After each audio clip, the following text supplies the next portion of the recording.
Hello, everyone. You are attending the Discovery in Rural Communities, part of the Check and Connect Discovery webinar series. I am Kelly Land, Project Coordinator for the Center on Community Living and Careers. The purpose of this webinar series is to provide additional information and clarification on the discovery process. Today's webinar is the sixth of 7 webinars. Please use the chat box to ask questions throughout the presentation. Questions will be addressed at the end. If anyone has any connectivity problems, use the chat box to indicate. Items to download are available on the left panel. As a reminder, the next forms and documentation presentation from VR will be this Friday at 2 p.m. At this time, I would like to ask 3 quick questions to help us identify our audience. I'm going to put the first question up on the screen.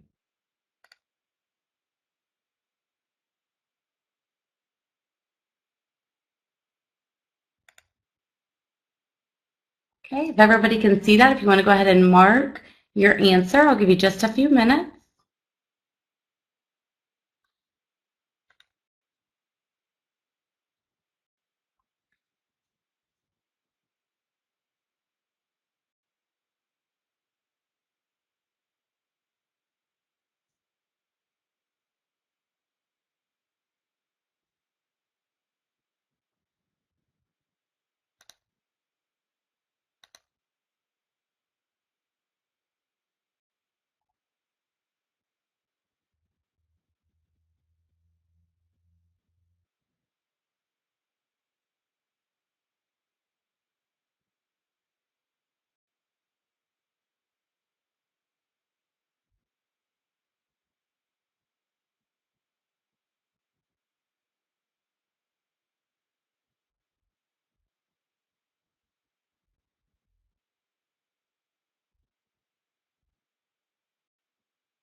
Okay, thank you.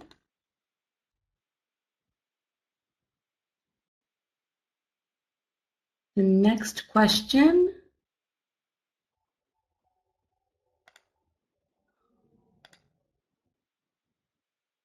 If you guys would just type in what organization you represent.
Great, thank you so much.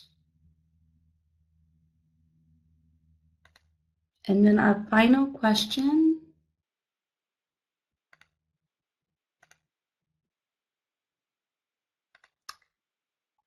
If you could go ahead and mark all that apply, within which VR area do you currently work in?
Great. Thank you guys so much for that.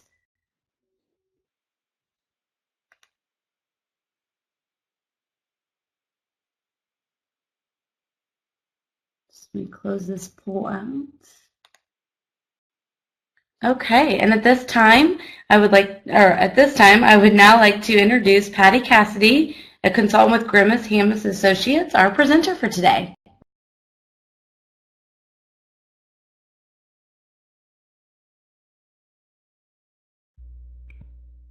Thank you, Kelly. It's really great to be here today. Thank you again for those of you who are logging in to listen to these discovery webinars based on the changes that have been made in the discovery process through Indiana Vocational Rehabilitation.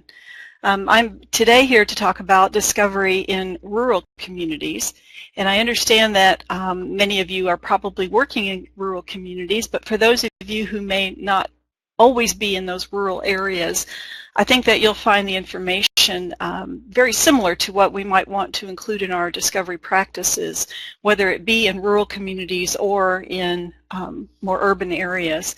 However, I think rural communities have a lot to offer in terms of alternatives to traditional practices, just by the very nature of the rural communities that allow for more personal connections to neighbors and friends and the people who know one another in a smaller community. So we're going to talk a lot about that today in our short time together. And I'd just like to begin by sharing with you just a couple of thoughts about some of the people that we have worked with over the many years through Griffin Hamas Associates.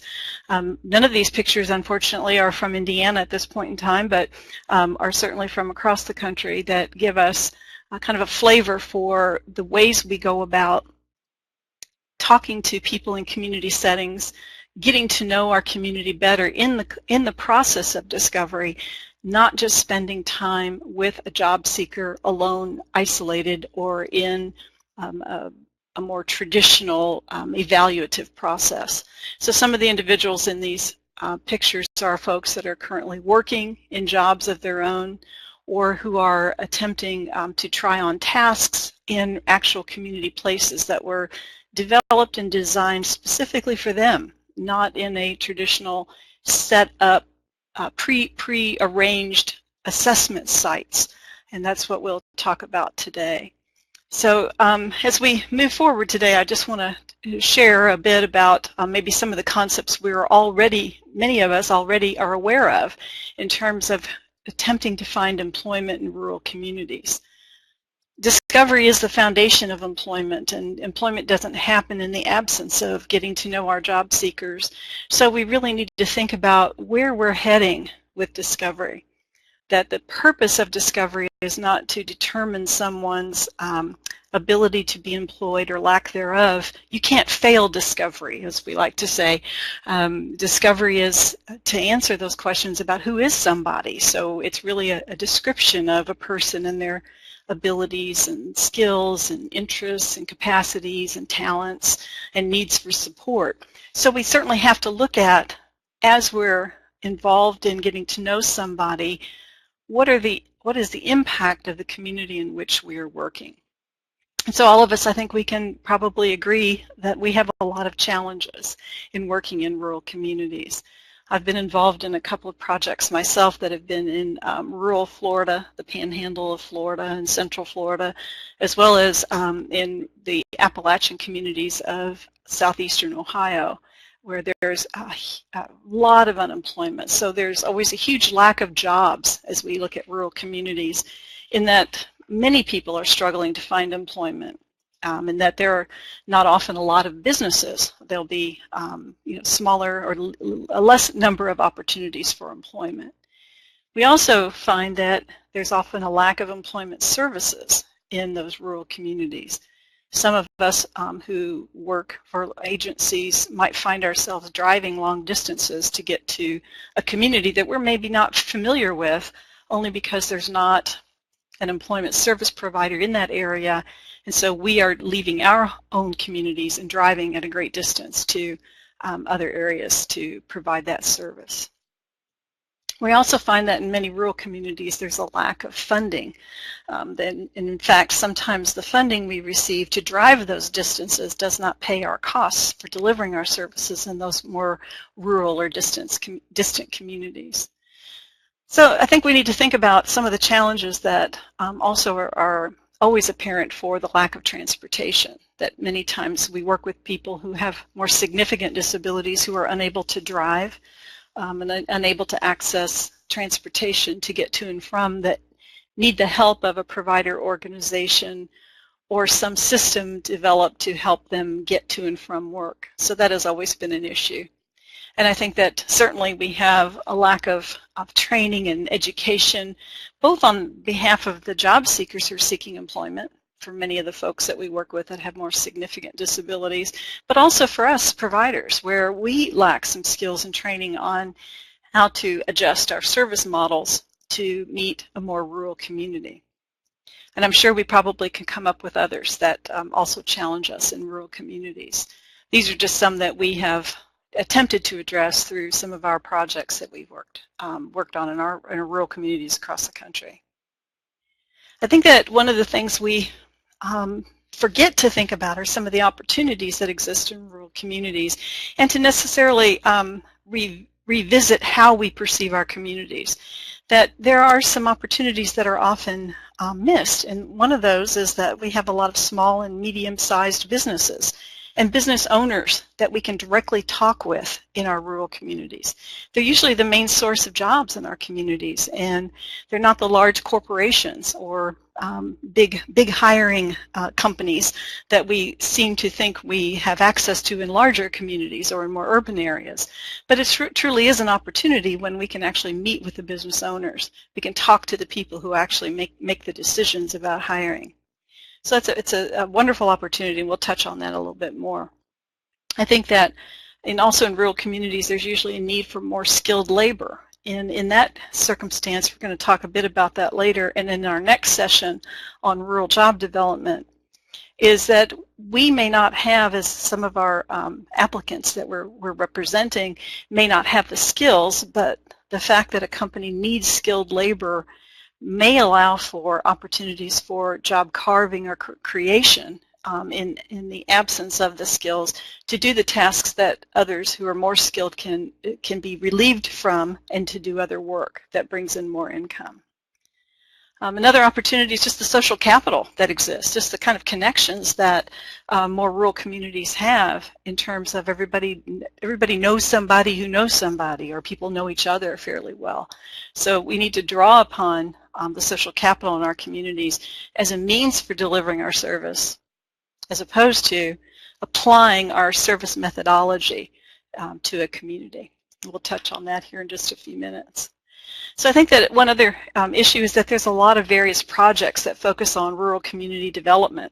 And it doesn't necessarily mean just disability related, although we find many projects across the country, many rehabilitation organizations are applying for and receiving grant funds and other project money to help develop the capacity for servicing people, or servicing and helping people find employment. But there's also other rural community development organizations that we need to educate ourselves about, and that comes more into the actual employment arena. So let's talk a little bit about some of those things that we need to think about in terms of changing our strategies. We don't really need to change anything. We already know that there are many things that are possible, and they've already been demonstrated. Some of that is incorporated into the changes that have happened in Indiana in terms of the discovery process. No matter what we call that title, that branding of the service, it can be called discovery, it can be called vocational profiling, whatever the terminology is. Really what we're saying is that best practices under that heading include what we call person-centered career planning. And we've described that thoroughly through the Discovering Personal Genius process. Other people who also do training around the country, Mark Golden Associates, also using their model of discovery and the vocational profile.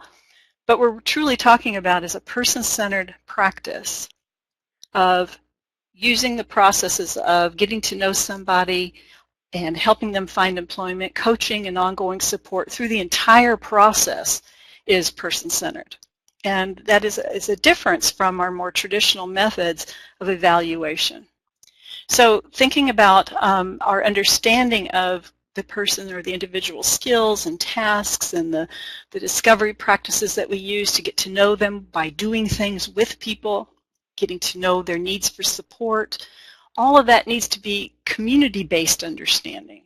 It needs to be in the context of the community in which that person lives, alongside people who know them or people who could get to know those individuals. So it really becomes a more community-based understanding. And that our employment planning process is then developed on all that we learned through that discovery.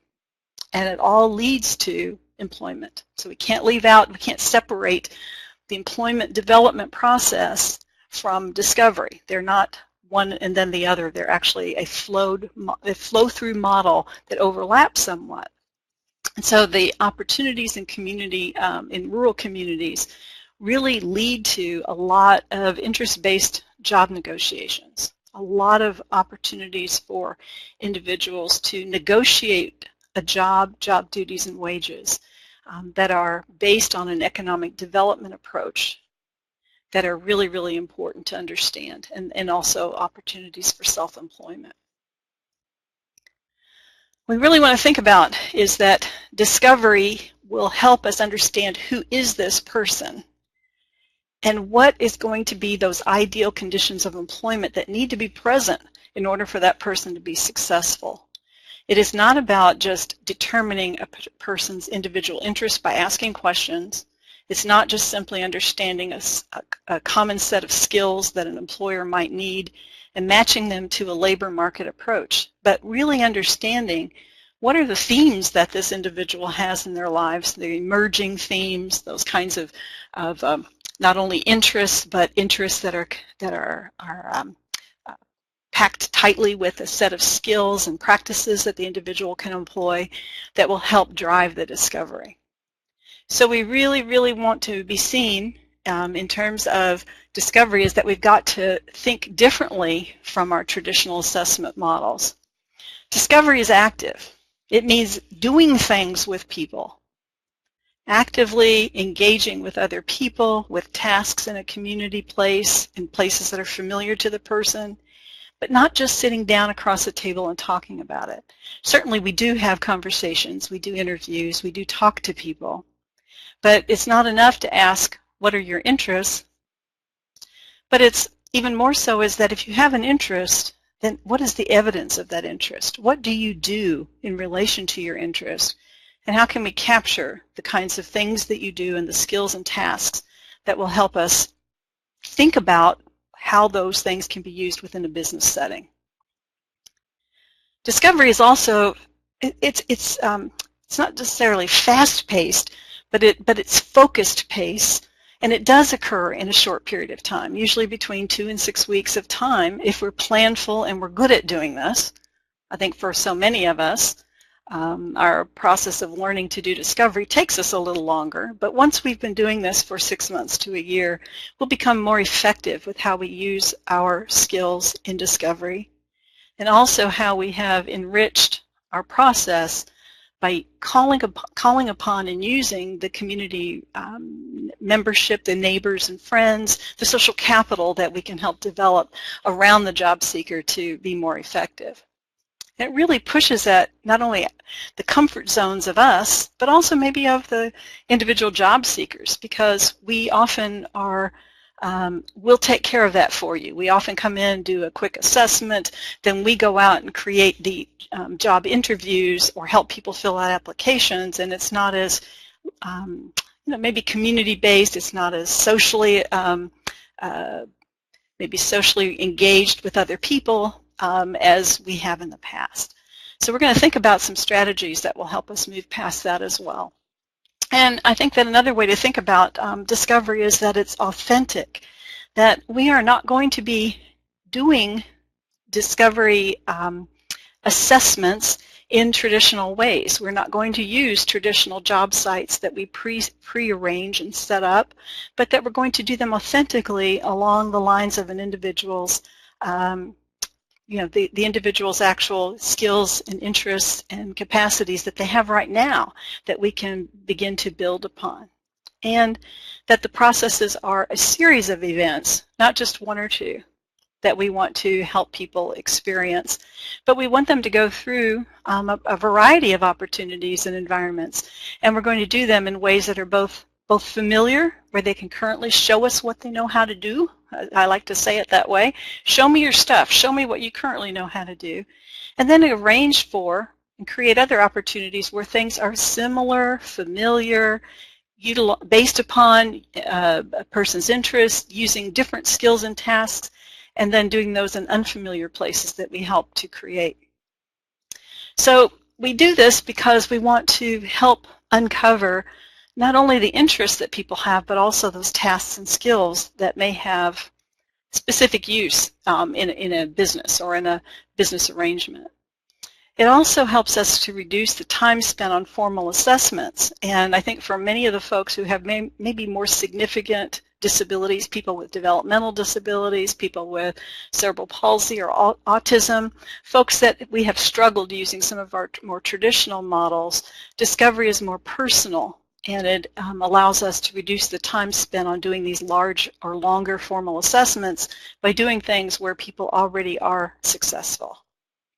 And not only does discovery help us think a little differently about the job seeker, but if we're doing discovery in the model that Griffin Hammes and that we approach and Mark Golden Associates approaches, that we really want to say that there's a greater opportunity for developing employment options that we have typically not used in the past. And that's some of why we use these models in rural communities, because of the need for alternative means from the traditional labor market approach. So those would include maybe business ownership or resource ownership or creation of jobs and ways in which people can create employment opportunities for themselves, and a more customized approach, if you will. So we're going to be looking at, and I think I've said some of these things already, I'll go through this slide rather quickly, but we're really looking at not just a person's interests. And I think that some of the traditional methods of person-centered planning really spend time talking with the individual and with people who know that person best, really truly exploring a person's interest. But when we think about a person-centered employment planning process, we really also need to have a tremendous effort spent doing things with people in community places for the opportunity for the person to try out, the opportunity for us as job developers and people who are involved in discovery to focus on the skill sets that the person has. So if someone has an interest, we need to know what evidence that person has in this interest, not just the mere expression that I like to do this. Because we really need to know about the kinds of things that person can not only do now, but what can they learn to do? What are some of the teachable skills that the person could learn so that we can see career growth, not just accepting a job based on some small skills that the person currently has, but what could they grow and learn to do to grow their future. So we begin certainly by developing, along with the job seeker, a support team. And I think that this is not just unique to rural communities, but it is a really important part of this new person-centered discovery practices, where we don't have pre-existing and arranged sites and locations for people to be walked through to uncover their skills, but we really need to start developing a network of relationships in a community. So we want to invite people to be part of the person's support team. That would include the job seeker and certainly family members.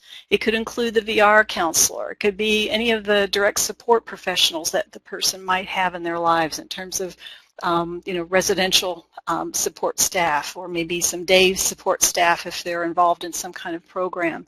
But we really need to determine and let people know what their roles might be. And if we start to uncover particular talents or skills, we could invite community members to be experts in that process as well. So we want to think about developing a team.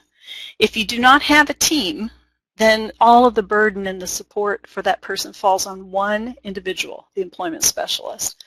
And that's unfortunate, and it's because not that we're not good folks as employment specialists, but that we need the support of our community to help. So we want to develop that team, and then we want to meet with people to outline the process of discovery.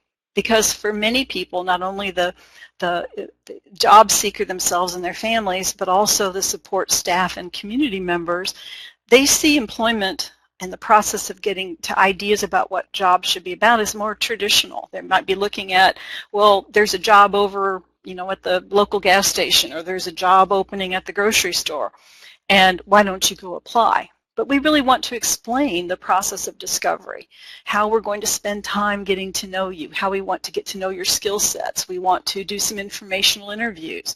We want to develop some vocational themes, and then we're going to help negotiate employment based on your needs and preferences. So we want to be able to explain that in the process so that people have a clear view that this is something different than what you might have experienced in the past. We don't want it to be a lot longer. We don't intend it to be a long process at all, but we need your involvement and help, and keep your meetings with us so that we can move forward and get this part done quickly so we can help develop a job. So thinking about, first of all, where do people go right now where they're involved in activities where they can demonstrate skills, connections, people they might know, the supports they might have. And here's some examples in the pictures on this slide of a young woman who does some babysitting in a child care center at church. Be able to observe the skills that she may have there in terms of changing diapers and participating in activities with children and signing kids in and out with their parents, and interactions can be seen quite readily. The gentleman on the right is a person who plays music in his church band. Being able to not only connect with his skills and abilities in playing music, but also the people that ended up helping him find a job were the relationships that he had at his church that became invited members of his team, who were integral in helping make connections to his ultimate employment. The gentleman on the bottom left is a person who had a very strong interest in working in landscaping and yard maintenance. And although he states that he can do yard work, and I don't deny that, I wouldn't say to him, I don't know. I really needed to know what skills does he have and where might he need support. So one of the activities was just simply cutting grass at his own home. And then later we would set up other alternatives for him to use different tools and equipment in different settings to get a full, round, thorough, 360-degree view of his skill sets. And then lastly, the person on the right doing some work on her own computer, showing us how she pays her bills, showing us some of the ways she surfs the internet, and then later some activities in unfamiliar places that would uncover additional skills. So I guess the other part of this is the development of the unfamiliar activities. And I think from my experience where we struggle the most for us who've been doing this work for a long time is the difficulty it would appear to be if I have to come up with unfamiliar activities with all the job seekers that I work with. That it's really important that we consider an alternative to our pre-arranged assessment sites.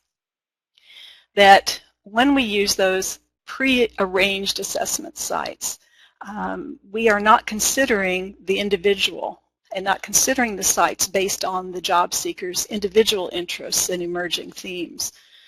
So what we should be doing is coming up with ways in which we can use the richness of our community to allow us to connect with people who know something about the community, who know something similar to the interests of the job seeker, and gain opportunities for the job seeker to do something that is unfamiliar.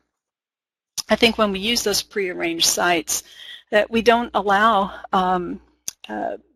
the opportunities to evolve to help make some connections for the person.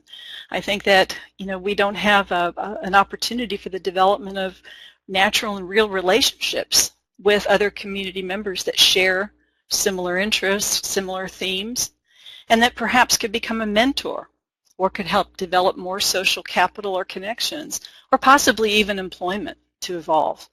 So in these circumstances, each of these individuals in these pictures are doing something in their local community that they had not done before. The gentleman in the upper left-hand corner, excuse me, the young woman in the upper left-hand corner is working with a man who has a bird refuge in the panhandle of Florida.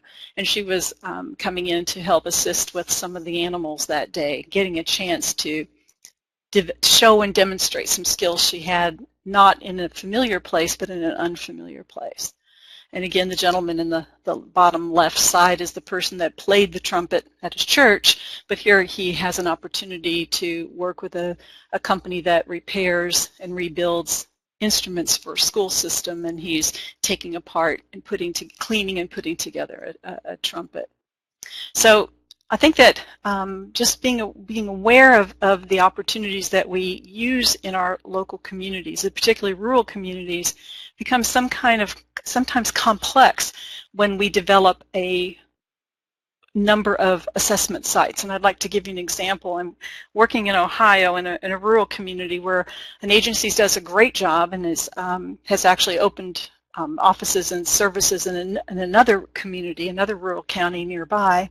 And they have 8 businesses where they rotate a team of approximately 15 people who are in job and assessment.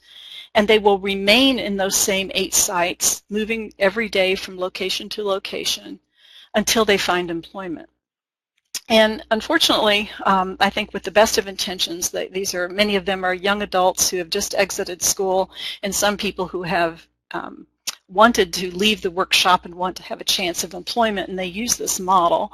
And each of the individuals are going through the same sites, but they don't match the unique skills and interests of each of the job seekers. And so for some of the individuals, they appear to be not competent at their work. They are not happy with what they're doing. It's not something that they would have chosen to do.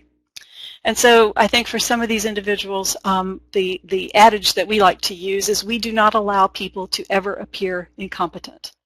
And that's not the case in this circumstance. Some of the individuals, and the staff have even admitted so and are perplexed by it and what to do, is that some people don't do well. And so what we're creating is a message in the community, particularly with these businesses, that some individuals aren't capable of employment, because that's what they see when they're at their business. They see somebody who's not able to do some very simple tasks. And for others, it creates a message that they don't have to hire people, that we can allow some folks to come in and do a little bit of work, but that all we really need to do is to help assess. And I just think that sometimes we need to rethink that if we do some quick activities in unfamiliar places based on the natural and relationships that we have, that our friends and neighbors and supporters have, that our team, the team that surrounds the job seeker has, that we develop more natural ways in which people can practice and show skill sets, and that at the same time we're present so that the individual does not appear incompetent. We step in, we provide coaching, we provide support, so that the person is actually completing tasks with support and don't have that view of incompetency. So just be familiar with some of these strategies and using your own community connections. And of course, we also use the informational interviews, and in the same way that we use those natural supports and connections, the social capital of our small communities, using those small business relationships to complete informational interviews is a powerful, powerful tool in rural communities. We're drawing upon the resources of friends and neighbors and people that we can rely on to help us simply ask questions. We're not there to ask for a job. We're not there to interview about the actual job description that someone might have.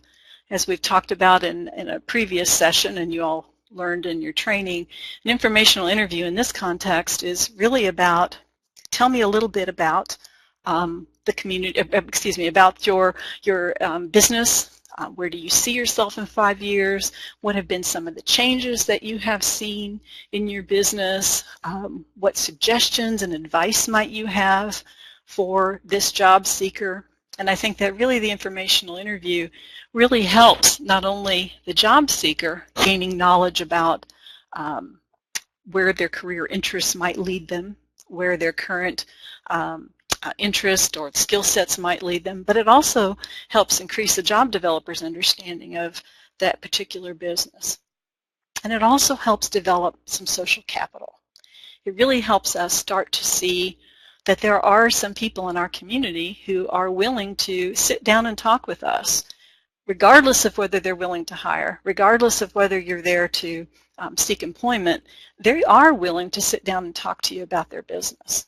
And particularly in my experience in rural communities, the more knowledge we have, the less pressure that we have in that process of contacting businesses and using an informational interview approach, that we get a lot more opportunities to speak to people and get more knowledge about the inside workings of businesses, and an opportunity to look for a little bit of sometimes some job carving, job creation, and some economic development approaches to assisting that business to grow. And we'll talk a little bit more about that in our next session, about those approaches. So one of the ways in which we draw upon some of that social capital, as we talk about, is the development of what we call a community action team. We've used a lot of terms in terms of more active employer council, an AEC. I think we've used that term in the past, but they're very different from the traditional employer councils that we've developed in the past. Sometimes when I go into a rural community, depending on the size of the organization or the number of staff they've already created an existing team of a couple of business owners and maybe the vocational staff and maybe some school personnel, and their employment committee or employment council helps job seekers with practicing interviews, reviewing resumes, helping people fill out applications. They are supporting a more traditional labor market model of employment. And there's nothing wrong with that. That is a fine approach. However, this idea that I'd like to suggest to you now, this community action team, is really developed around the use of the social capital of a community for all aspects of employment, not just the application side of things or the securing of employment side of things. So we really want to think about the collaborative approach that we can use from the job seekers to family members to the employment staff, but also those community members who want to help but maybe not be able to hire right at this time, could help us connect to other citizens in the community. So some of these things that we've done is that we have created these community action teams specifically to be organized and to be trained around using some flexible strategies that can help people. Some of those things that I described earlier in terms of using them to help with discovery, using them to help with small business development, using them to help with informational interviews, and even in some cases helping us uncover good, strong vocational themes. That we're not asking these people to come and use their connections to open a door for a job. We're asking them to help us think through individually with each job seeker that we represent, and that we want to focus on employment. And this is the process we're going to employ. So we've used a number of citizens from the community. We've had membership from school boards. We've had city county council members. We've had mental health executive, a mental health executive director. We've had retired executives. We've had family members. We had a retired engineer. And we've had a number of people who are just committed to the rehabilitation organization and wanting to contribute. In some cases, they might be a member of the organization's board, board of directors, excuse me, board of directors, and then they may want to say, I would like to help with this. So we have to spend some time teaching them what it is we're asking them to do. But they all should be well connected and have strong social capital to bring to the table. And what I mean by that is we're asking them not to strong-arm their neighbor who owns a business, but to simply say, I have a neighbor who owns a business, and I think he might be willing to let you come over and interview him. Let me give him a call for you. And it's that kind of personal connections that we're seeking. So obviously we're looking for the social capital that exists in a community. We're looking at ways in which we can grow a number of community members' involvement in a community for employment for people with disabilities, from school-aged youth who are transitioning from school to work to the people who might currently be in our sheltered workshops or vocational programs or day programs, to help understand that there's going to be some change, and we want to do this one person at a time. And I think that what has been so powerful in some examples that I had learned from a rural community in Ohio was just the number of places in a community where people can go to try out their skills. We had a wonderful community action team in Athens, Ohio, who were responsible for, in a less than, I think it was about 9-month period of time, for helping 6 people gain employment, but started with discovery, helping those individuals find a neighbor who was doing some remodeling on a house, having a person who owned a cab company who needed somebody to help him explore some equipment they were going to use. I mean, just a variety of unique ways in which people have done this. It's just fantastic. So how we've used these community action teams is by having a meeting once a month, simply once a month over lunch. I think this particular group right here met in the afternoon from 3:30 to 4:30. This was in St. Cloud, Florida. And I think another organization that I worked with in Athens met for 1 hour once a month over lunch, where they would bring in sub sandwiches and bottles of water and bags of chips, and everybody sat down and ate. And each meeting they would be introduced to 1, possibly 2 job seekers. So if it's a collaboration of multiple providers, then those multiple providers would spend time determining who's ready for being introduced to the community action team. We want to have someone spend some time getting to know the job seeker first. Obviously, they'll do the home visit. They will spend some time doing the neighborhood, kind of an observation and getting to know the person. They would have spent some time doing personal interviews. They would maybe do some discovery activities, places that are already familiar, and maybe try to do some where the person is unfamiliar, but they're bringing the person to the community action team to say, here, I'd like to introduce you to Patty Cassidy. She's looking for a job, and currently we're uncovering 3 vocational themes for her, and we're describing the themes. These are the things we think are emerging, but we need to come up with some discovery activities that are based around her interests. And I'm going to use myself for example. I'm a knitter and a crocheter. She currently is making some hats for her family members. We really don't know much more about some other areas where maybe some yarn, artwork, needlework, those kinds of things happen. Do you know anybody in the community who does work like that? And could you help us think through where she might be able to explore this further? Do you know somebody who she might be able to complete an informational interview with? Or do you know somebody where she might be able to go and help them do some of their work for the day to get an idea of the kind of work that they do, give her a chance to try it out? And members of the group would come together and think it through, either offer that suggestion there at that meeting, or give you a call later, the job employment specialist later, give them an idea. And then a month later we come back. Obviously we can send out emails and report on what has happened, but generally the members get some acknowledgement and some credit for being able to provide some leads to others, which is pretty exciting. So that's just kind of a quick view of how it might work, and it certainly can come in many variations, shapes, and sizes, but this has been one that's been successful for us. So just realizing that our rural communities often are richer in that social capital than possibly some of the more urban areas where we serve larger, broader communities, broader neighborhoods, where we ourselves may not be so fully connected to the areas in which we serve.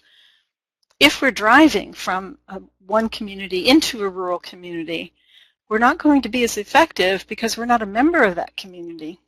There's a lot of, ways in which people aren't as accepting of outsiders in some cases. So it would behoove us to draw on a team around the job seeker, their own individual support team, as well as develop and build a community action team that could benefit your program and all the people that you are representing in addition to that team.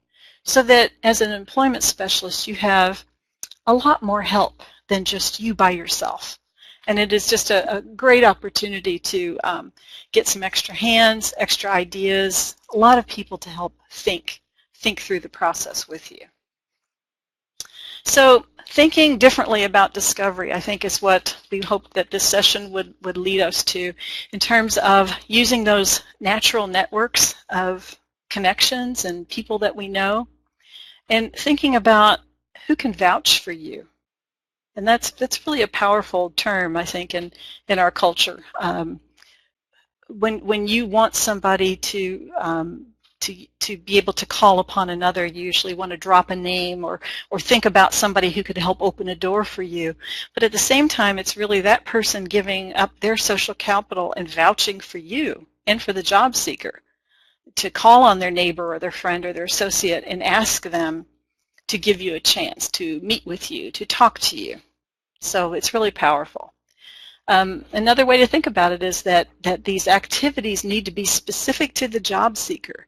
And so they have to be based upon and developed for each person, not only the discovery activities, but also the informational interviews. So those bridges to that more customized or tailored fit approach to employment is really necessary in rural communities because we don't have a lot of businesses and a lot of employment opportunities through the traditional labor market approach.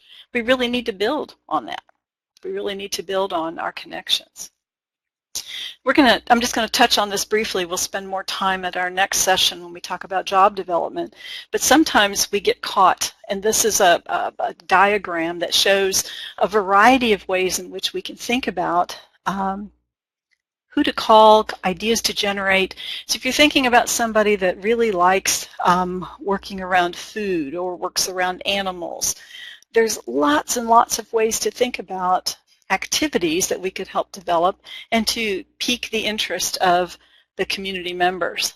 Certainly goat farming and cheese making and wholesale packaging and retail are broad areas, but underneath that there are many, many tasks that could be done, many people we could connect with, and we'll talk a little bit more about this in the next session that we do. And then lastly, I think that this is the final slide, just really talking about how we need to look at our community differently when we're looking at it in terms of employment development. That discovery, as it leads to employment development in a rural community, is really about networking. Of course, it's that way in urban areas as well, but it's really about the development of social capital and not sitting at a computer or a desk looking for job openings, but it's really about talking to other people. Do you know anybody who I could go speak with to get some advice? It's really thinking differently from a labor market approach to more of an economic development approach. Is how can this person contribute to your business where it makes economic sense? We need to spend more time, even in discovery, not just job developers, but in discovery, along with the job seeker, spending time within local businesses. We really need to spend time individually with local businesses to get to know them personally. And we need to think through about one person at a time in how we go about that, not as a program. So it's not as if I have a program that I'm going to place inside a rural community and develop a large network of businesses. We're talking about one person at a time.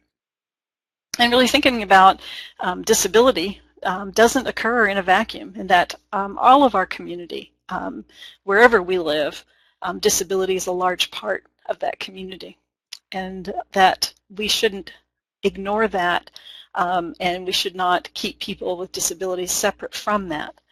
We have to have that positive and open approach to life, and it's just really a change in the hat we wear as job developers and employment staff, employment specialists. So I hope that this gives you a brief view of some of the ways in which we can change that discovery practice and process. I've got my contact information here should you need anything else or additional information. I will be doing another session on March the 7th on rural job development, where we will take this information further and describe some examples of how to use that in rural communities. And I believe we have some question and answer time now. So Kelly, if you want to help me figure out what I need to answer, that'd be great. Great, thank you. That was a lot of great information there, Patty. We do have a couple questions, and I just want to first talk to JL and Greenfield. Both of your questions are around VR authorizations. I do want to say, JL, that I do know VR will support self-employment. That's something that you would want to talk to your local office about, especially if you have a certain person in mind. But you would want to talk to them about the discovery model and how that would work together. As well as with Greenfield, you ask about authorization for discovery, and I would hold that question for Friday's webinar and talk to them about that. If you are in need of discovery authorizations, I know you always can start with your local office and discuss with them what you're in need for that individual. If you guys have further follow-up on that, you can type in the chat box. Patty, for you, the first question comes from Susie Ross. And she's asking, are the CATs unique to each job seeker, or is it one group to use with everyone? Then should all the employment companies work together? And how do we get people on board? Oh, that's a good question, Susie. I think that I can give you some advice about things that we have experienced, but we also know that community action teams look different in every community. The community action teams are not unique to each job seeker. We have what we would call, an employment support team that's unique to each job seeker. I've heard people call that a CAT, but I would use the term CAT, or whatever you choose to call this larger entity that would support your organization's efforts for your job seekers as a community action team. I've heard people call them kittens and cats, which gets a little scary to me, but I don't want to get into that. Kittens and cats, too much for me. But the community action team is designed to help support your job seekers, multiples throughout the year. Sometimes, if the community has multiple providers, and we've seen that more in urban areas where a particular county, say that it would be Indianapolis, would have multiple providers, you could bring together a larger number of community action team members, and several agencies could come together, each one of you taking a month to call the meeting and to present your job seeker, or one or two. We've also seen them become too large. In a smaller community, there often aren't multiple providers.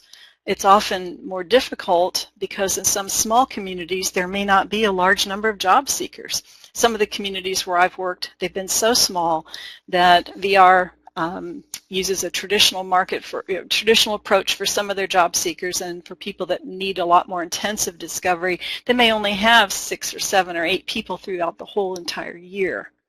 So I would play it by ear to think about what do you want it to look like, how often do you want to meet, and then I would meet with school personnel that are seeing that their young students are getting ready to transition. Could be a great opportunity to pull together resources with an adult provider agency and the school system in a rural area, and present that in a way in which you have the first meeting or two teaching the community members and building that community action team in a way that prepares them for the processes that I've just described. We've done some individual training. I've even been brought in via Skype to do sessions so that we can kind of tell the stories of what we're asking them to do. Because sometimes people come already prepared with how they want to present you with, I've got this business idea, we're going to start up a shredding business, or I've got other people that come in wanting to help with helping people write resumes or practice interviewing skills. And what we're suggesting is this community action team is different from that. So we want to nurture the relationships of the people and their roles a bit. So I would start by getting at least 5 people, 4 or 5 people. One of them should be you as an employment specialist or the program manager. Maybe a VR counselor, and then bring together 2 or 3 other well-connected community members, and they certainly can be business owners. But start with that and have a meeting just to explain the process first, and then maybe introduce them to a job seeker at your 2nd or 3rd meeting. That's how I would get started. The other part that I think is really, really important is to hold consistent meetings every month so that people have it on their calendar, they expect to be there, and that you hold it to only 1 hour, that you respect that commitment that people have, and that you're a good communicator. If you can't make that commitment, then don't start the group first, because I think that you will, I think that people become dissatisfied if they're not acknowledged for what they can contribute and for their time. But they can be a powerful and well-used group of citizens to help make those connections. And I strongly urge you, if you can, to start that process.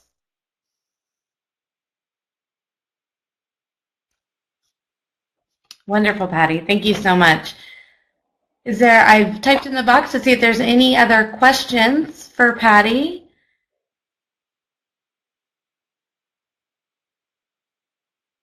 Looks like someone's typing. Oh, they're just saying thank you. So I want to thank you so much, Patty, and thank you to everybody on the call. Everybody have a wonderful day.